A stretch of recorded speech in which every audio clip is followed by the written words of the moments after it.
Hello everybody, this is Johns Hopkins with Baltimore Heritage, and we're back with another of our 5-minute Histories videos. And today we're going to talk about Leakin Park. And I'm standing on a trail in Leakin Park off of Eagle Drive, right off of the tennis courts here. A wonderful trail with some artwork by an artist named Fred Merrill. But we're going to get to that. Let's start a little bit earlier to get to where we are today. Leakin Park in West Baltimore was at one point at least part of the estate of Thomas Decay Winans. And I know we covered Winans a little bit in a prior video, or maybe 2 prior videos, but just in a nutshell, Thomas Decay Winans was a railroad engineer. He was the son of Ross Winans, who was one of the pioneering engineers in American railroading with the B&O. And when the Tsar of Russia came to the United States to ask for the best engineer in the world to help him build the Moscow to St. Petersburg Railway, Ross said he was too old, but he had some sons who could do the job just fine. One of those was Thomas. Thomas did go over, help build the railway on time and on budget. He came back to Baltimore fabulously wealthy with a French-Russian bride, Celeste, and they acquired nearly 10,000 acres of woodland in West Baltimore that they called Oreanda, or the Crimea. I guess the Crimea was the name of the estate, named after the Crimea Peninsula, where Thomas did his work, and then built Oreanda House, the wonderful summer retreat of the family.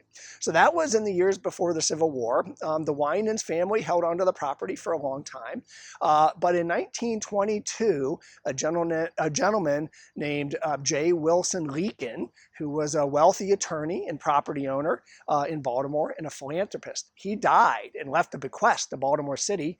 He owned a couple office buildings downtown, and he bequeathed them to the city to build a large park. He didn't want a little pocket park in the neighborhood. He wanted a big forested park.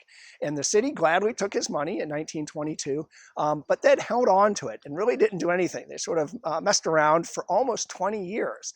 And in the 1940s, when they got around to doing something, land had become significantly more expensive.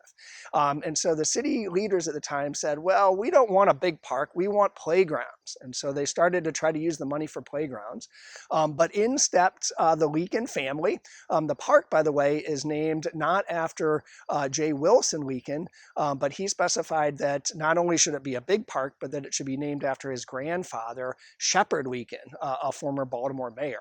So the Leakin family steps back in the 1940s and says, you can't use it for playgrounds, you have to use it for a large park. That was part of the bequest. The city says, prove it, and the Leakin family takes the city to court, and after apparently some expensive litigation, wins, and the city is forced to use the money for its intended purpose for a large park. So in the 1940s, the city then has to decide where to buy the land for this park. And in steps our protagonist from years past, Frederick Olmsted Jr. He comes back in the 1940s and says, in the early 1900s, our firm did a master plan of parks and this wonderful area in West Baltimore with Dead Run and Gwynn's Falls, these wonderful natural landscapes, these outcroppings of rock and deep river valleys. They're some of the best on the East Coast. You should buy the land there, city. And then we came back in the 1920s and said the same thing. That area in West Baltimore is really second to none on the East Coast. And so Frederick Jr. comes back in the 1940s and says, we were right 40 years ago, buy the land. And so he recommends buying 2 parcels from the Winans family, including this one, Oreanda and the Crimea, for Leakin Park. And finally, in 1941, and then I believe in 1948, the 2 parcels were purchased, and that's Leakin Park. And that about 1,200 acres. The Thomas Decay Winans estate was about 10,000, but we've got about 1,200 today. And that lasted a good 10 years before Baltimore City decided that the Frederick Olmsted Jr. folks really weren't right, and that wilderness was fine and all, but what we needed was a highway.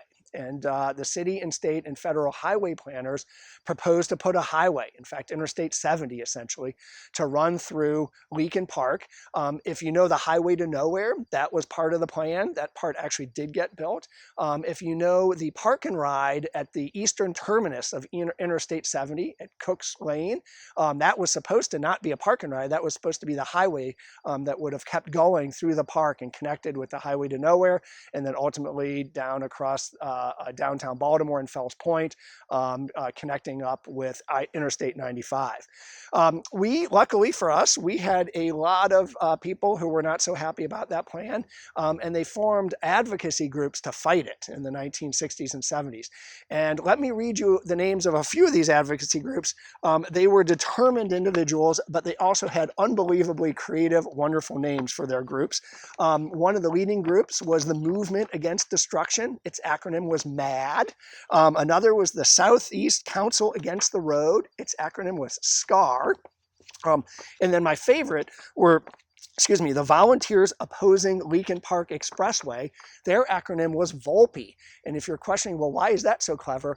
Well, they knew they were going to sue the head of the Federal Highway Department, whose name was Volpe. So the lawsuit was going to be entitled Volpe v. Volpe. So I think that's incredibly clever of them.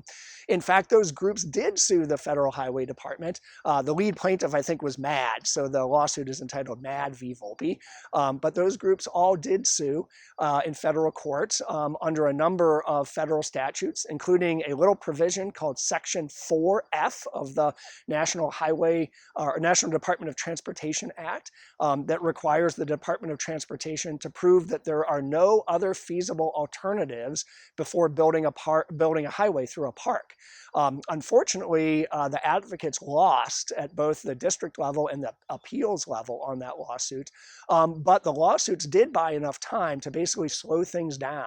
And by the time all of the dust had settled, we had different political leaders and a different mindset in Baltimore, and eventually the advocates were able to stop the highway, unfortunately not before the Highway to Nowhere had demolished a number of neighborhoods in West Baltimore, but they did save Leakin Park, the relatively still new Leakin Park.